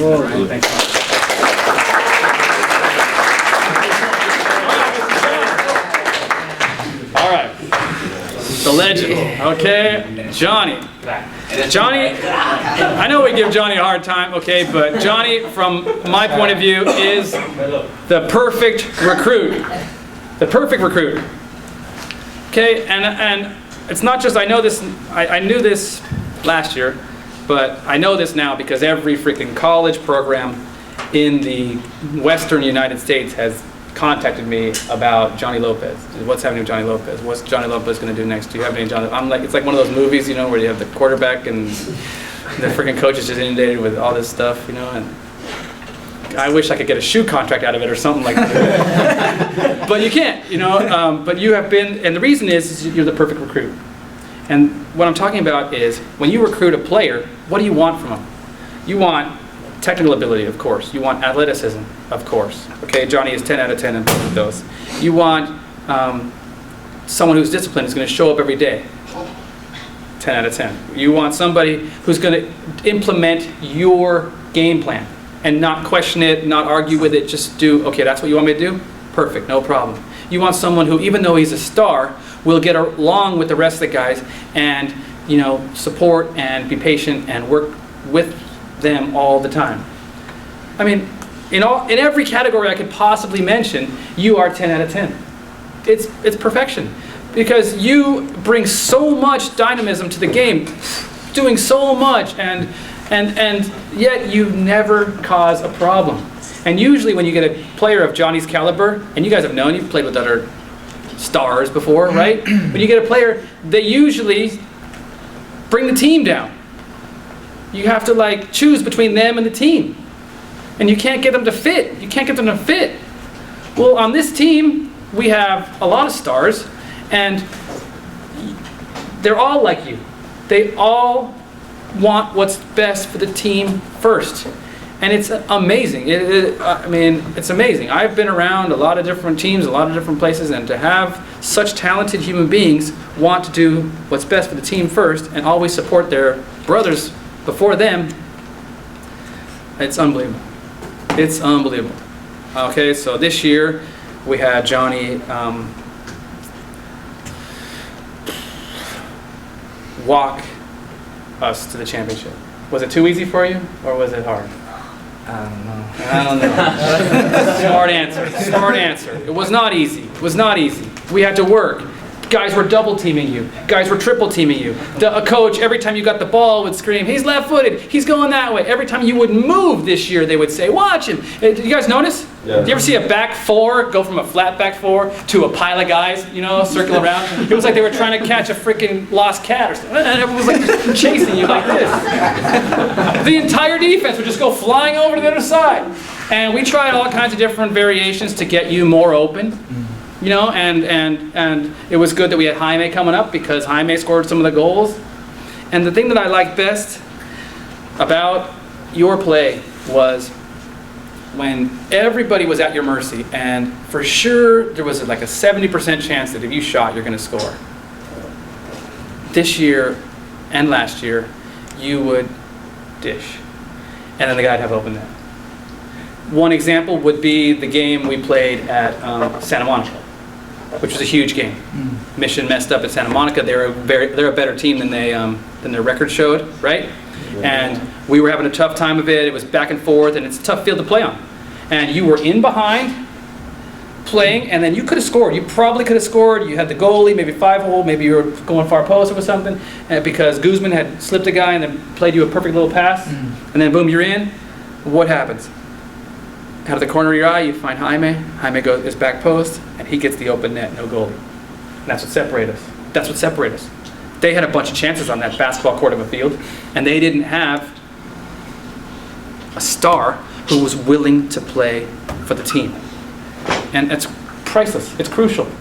And then when it mattered, well, not when it mattered, it always mattered, but when it was needed, you stepped up and then went and scored the goal, like Santa Barbara. Bam. Told you you're going to be a king. You said, today I'm a king. Boom. And you walked out there, and from the first minute, you were deadly. And what a goal to start us off with, and what a goal to finish the game with. Perfect. And that set us on our way. And these are small little moments that I can think of, but if I really wanted to go down every game, I could think of a bunch of stuff that separate us. And it's no wonder that every college program wants to. I know the future is possible professional tryouts and see if you can get into a team, and I believe that you can make it. The only thing a coach needs to do is have an idea in his head of how he wants the team to play, and then put you into one of those pieces that make the team go, and tell you how he wants that piece to go, and you will do it perfectly, because you are that capable and you are that willing to do whatever. And so if you are fortunate enough to find a tryout situation where you can find a coach who will ask you to implement anything, left fullback, right mid, left mid, center mid, forward, whatever, I believe that you will be able to implement it perfectly. And I believe that the only reason you haven't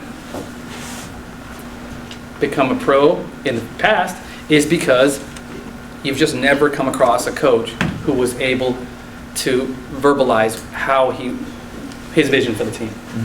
And if he could have verbalized it and told you, or showed you even in the practice, you would have done it perfectly. And we would never have been fortunate enough to have you here. So I'm glad that that never happened, but you and I are going to be searching for somebody to make the most of you. And what I want you to do is also promise me that if it doesn't come along this off season, you will continue with school and continue going to school, overcoming the challenges of the classes, and then take up a position with some scholarship to whichever school you would like to go to, because they all want you, and continue preparing for the next pro opportunity. Because yet, maybe we haven't found the coach who has a vision. Because I can't think of any coach with a vision that won't want, Gareth Bale or Lionel Messi on his team. Isn't he like a Lionel Messi? I will. Like a Lionel Messi. Okay, so last year, Johnny, last year you were first team All-American, and this year you should have been first team All-American, but we made a mistake. So That's all right. last year you did not get the Conference Player of the Year. And so this year, I am happy to announce that the coaches came to their senses and they voted you Conference Player of the Year because you led the conference in scoring and points and championships, because no other school had 2 championships. And more importantly, you led the team in an example of how to play as a team player, no matter how good you are. And that example went through all the way to all of the different guys, and hopefully it'll follow through all the way to the next generation of dudes. And so I want to congratulate you on being the 2014 WSC Men's Soccer Conference Player of the Year.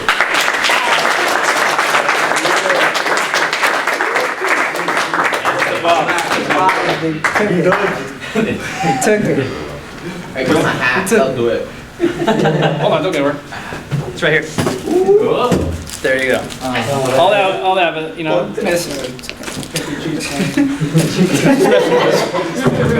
this also.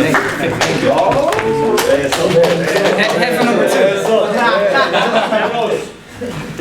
What a player. Headphone number 2. What about President of the Year? Prettiest of the year? Is that what you said?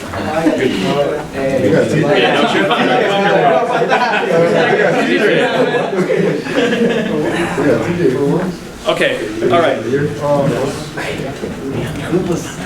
So, Johnny, in your time here, you've been All-American, Conference Player of the Year,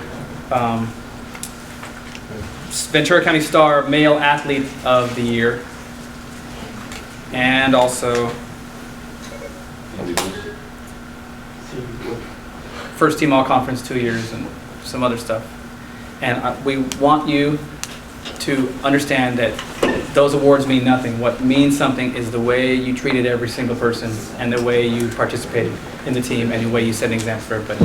Okay? It's just keep doing that, okay? And I promise you someone will be smart enough to go ahead and grab you, give you a contract, and win tons of stuff with you. Thank you for all you've done. Hey, no te olvides, güey, Good job. Yeah, and don't forget. All right. Now,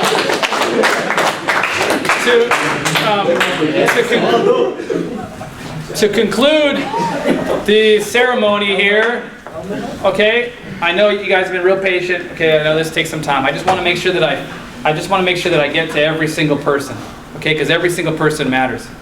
And so what I'm going to do now is bring up the two guys that really, really exemplified what Oxnard College soccer is all about this year and led us this year and last year all the way through, and that is Diego Ortega and TJ Fair Jr.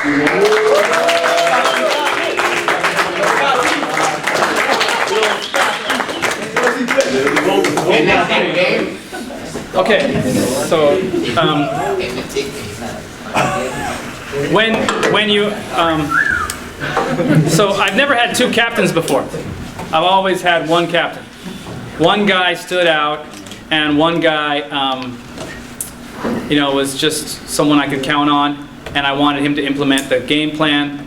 And he was, the person I could count on last year. It was Stevie, right? And you could text him and tell everybody this is going to happen or whatever, and boom. And before that, Gabby was a captain. Sam Nellis was a captain. I mean, we've had some special dudes. Dago Gonzalez, Ivan Mirkovic. I've never had two in 1 year.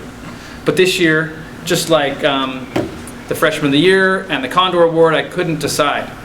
And that's just not because I have two unbelievable people standing next to me right now. It's because of the way the team is. You guys, there's no separating you guys. Every single one of you have earned anything that anyone has gotten because you work together so much. Every time we 1, 2, 3 together, it meant something, and nobody exemplified together better than these two guys. Would you guys agree? Yeah. Man, so I'm going to start with Diego, and then I'm going to talk about TJ, but there really shouldn't be any line, in terms of whatever here, because all of you guys, and I'm not just making this up, I'm not just saying this, every single one of you is freaking unbelievable. So thank you. Now Diego, Steven Gerrard. Wow. Okay, Steven Gerrard, I'm a big fan of Steven Gerrard. Okay, he covers a lot of ground. He's European champion. I mean, unbelievable player at Liverpool. And he's a good player. But he never led his team to a conference championship playing center back. He never played center back. You did. Diego is probably the best midfielder, in the conference this year, maybe, I don't know, in terms of just power and authority and ability to control a game, from scoring on one end to tackling and winning headers on the other. But he is so good that this year, when you guys were playing in the Grand League and stuff, I saw him playing center back because no one else was around to play center back, so he stepped back there. And then what I saw, Diego would bring the ball forward, like Sergio Ramos, but better, like Gerard Piqué, but better. Why better? Why do I say better? Why do I say better? Because he wouldn't stop. He would keep going. He would keep going and all of a sudden he's in the other team's 18-yard box, a center back. And I'm like, what? And then I thought, that's awesome. That is awesome. I'm going to build that into my team. I'm going to build it in from now on. Every center back I have has to be willing to go forward if the other team's just going to bunker. Fine. We're not going to wait around.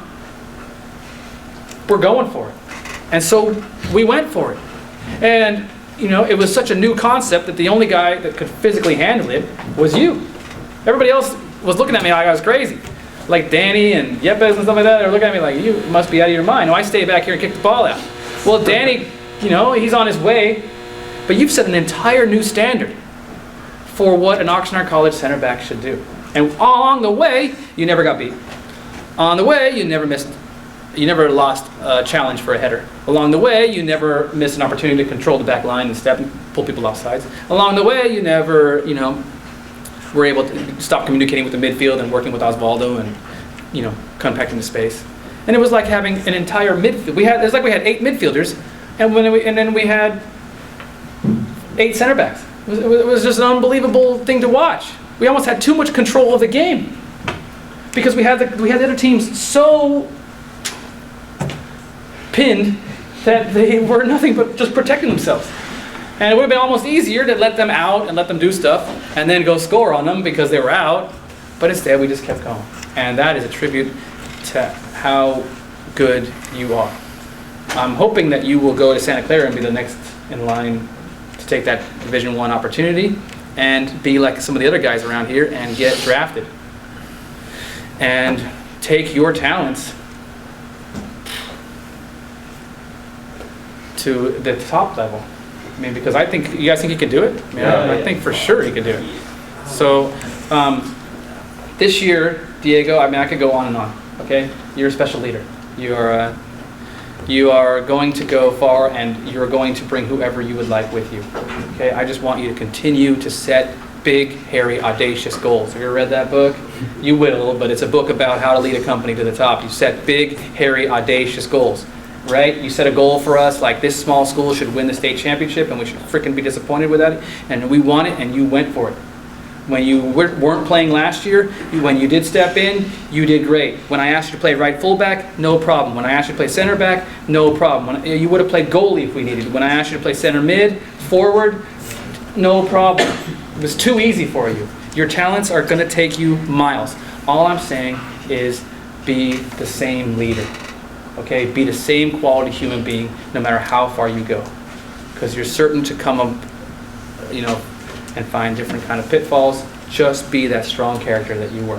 Did you see how much character our team displayed this year? Yeah. I think that is also a display of its captain. That character that we showed through all of those crazy moments, that's a display of Diego Ortega. Congratulations on the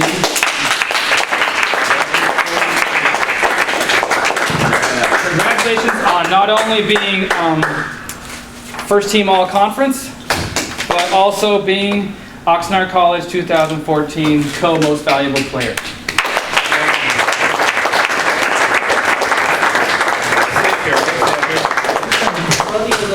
You stand over there and let TJ come over here.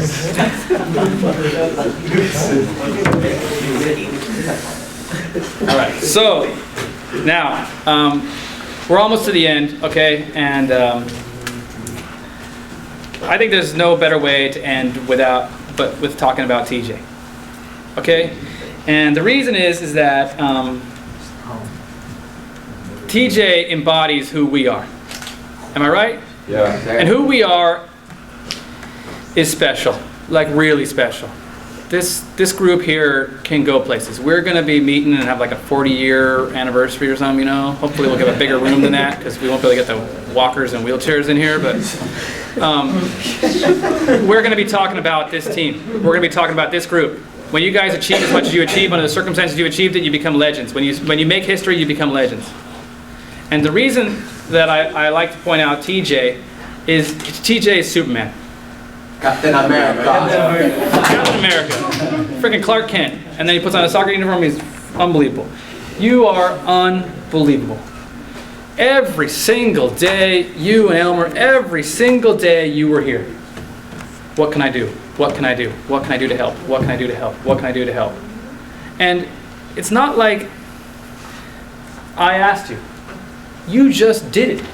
You just did it. I've known TJ for a long time, and I didn't know where you're going to go to school because, you went to Santa Barbara High School, and that meant you might go to Santa Barbara City College, or you went to Santa Barbara High School, and that meant you might be going off to a 4-year school or whatever. I mean, anything is possible. You're a great athlete, a great player.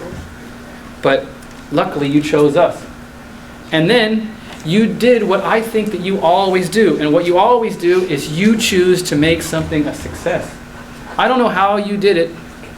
I don't know how you do it, but you just will yourself to success. You will yourself to victory in everything. Okay? A perfect example is TJ talked to the group before we had playoffs, right? Yeah. And then we went to the Long Beach. And then we had all the problems at Long Beach, and we're playing on a field where we couldn't get our game going, we couldn't get the passing going, and we needed something to go in the net, you know what I mean? Because otherwise we were going to be vulnerable to any kind of bounce that they get. And what did TJ do?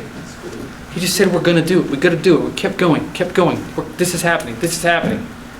And so the ball comes in, and at halftime I had talked about, second balls and third balls in the box, you know what I mean? Like, you're not going to probably score the first ball, but you're going to, someone just flick it on. You be the first touch, you be the second touch, you be the third touch, right? Someone else? Yeah. And I'm saying that, I'm watching TJ. I swear, I'm watching TJ, and TJ's like,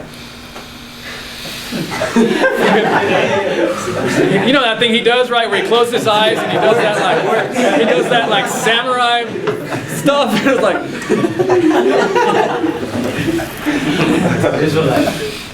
damn. Okay, and so he's a team. And then Osvaldo gets the cutback. Was it from Johnny? Yeah. Johnny being unselfish. Osvaldo being brave. Gets in there. Stepping forward. Boom. Osvaldo hits it across. Keeps it alive. And who comes flying in and just realizes that any part of my body but my hands, and we're doing this. And he gets it, and goal. 1-0. If they hadn't kicked us, we wouldn't have needed sub. We probably would have seen out the 1-0. If it was a regular field, we would have passed the ball enough. We might have got some counterattack goals. But we dealt with what we had to do, and then the guys on the bench came in, and they played just great, and we handled it. But who was on the field the entire freaking time? The entire freaking time. He never came out.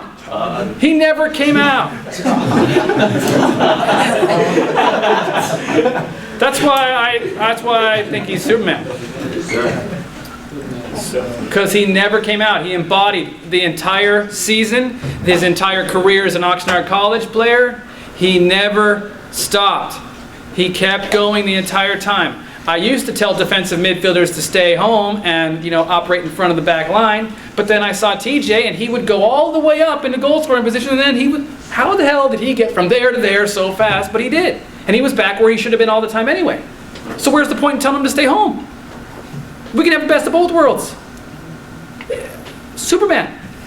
No one gets there. How do you cover that ground? How do you close your eyes and believe and build it in your brain and visualize it and then go out and do it? I mean, he scored goals. He saved goals. We played at Mount Sac. Who remembers the game against Mount Sac? We were down a goal. We were getting ourselves organized. We hadn't had a really good preseason because we weren't really able to train on our own home fields. And we were doing the best we could in the heat down at Mount Sac. And so what ended up happening? We pushed everybody at the end. And who was back there? Diego was working his body up to get back and up and back and up and cross. But when they countered attacked, and this is like one of the top teams in the country, they are 8 times in a row in the finals of the California State Championships. 8 times in a row they've been in the final. And this year is another year. So this is the 8th. And out of those, they've won it 6 times. So they're pretty damn good. And we're at their home. And they've scouted us. Who is in their way? As everybody attacks, JJ's going up the left wing, Diego's going up the right, everybody else is up. TJ, by himself. 2 All-American forwards on either side. Counterattacking, breaking on him. Who wins the battle? 1v2, every single time. Boom, we go back, we almost score. Boom, we go back. Noel almost scores. Boom, we go back. Noel, or someone else almost scores. TJ, Superman, stops them every single time. Never kicks the ball out of bounds, just slides, tackles it, gets up, plays somebody, goes back. He embodies what we did. Unbelievable. Unbelievable. And then just kept going physically, kept going. And so if Elmer's the soul, and Diego's the brains, you're the heart of the team. You never stopped the entire time. And no matter if one part was bleeding, you just kept bumping the whole time. You kept believing the whole time.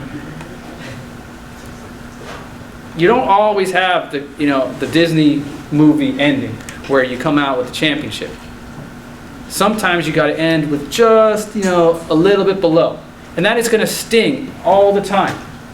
But I want you to take that same visualization, I want you to take that same image of TJ believing it's possible and put it in your brain and use that same technique for whatever it is that you decide is worth going for. Because obviously it works. Obviously it works. Look at what we've accomplished. And so I am looking forward to seeing and being a part of wherever you go. Both you. And I just know you're going to overcome. Because what I don't talk about up here, okay, what I don't talk about in front of the camera is all the stuff that I know about what you guys are going through in your own life. I don't talk about anything that's going on in the neighborhood, anything that's going on at home, anything that's going on in the bank account, anything that's going on. And we all got tons of stuff, and you had tons of stuff, and you've had, and I know. But we're not going to talk about it. We're not going to acknowledge it. But I want you to understand that we have overcome that this far. And so you can continue to overcome that. And so to take the talent you have, that most of you guys look like Johnny when you're playing. Take the talent you have, that you're all as close to being a leader as like Diego is. Take it. Take the abilities you have, take the strengths that you have, and please overcome everything. And when it gets really, really tough, like you don't think you can do it, like it's just, you can't believe it's possible. You're forcing yourself to believe, but you can't really. I want you to close your eyes and think of TJ and remember your experiences here and push through it. And push through it. And then let us know you did it. Because that is what this program is all about.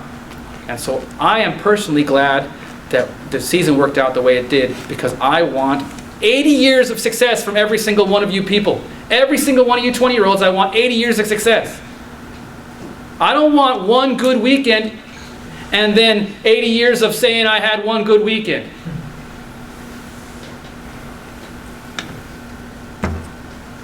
"80 years of success, and whenever we look back, ouch.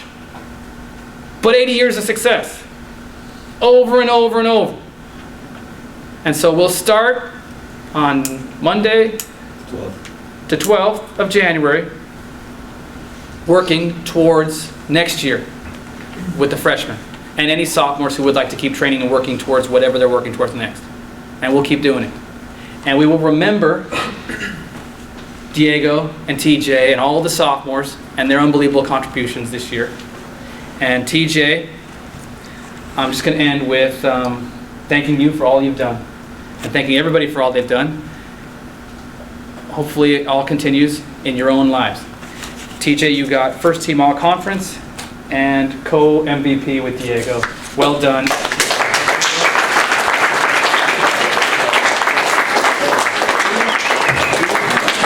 All right. Thanks to everybody. Let's make sure we clean up this whole place. Thanks. All right, guys. I'll see y'all. Make sure you stay in touch with me.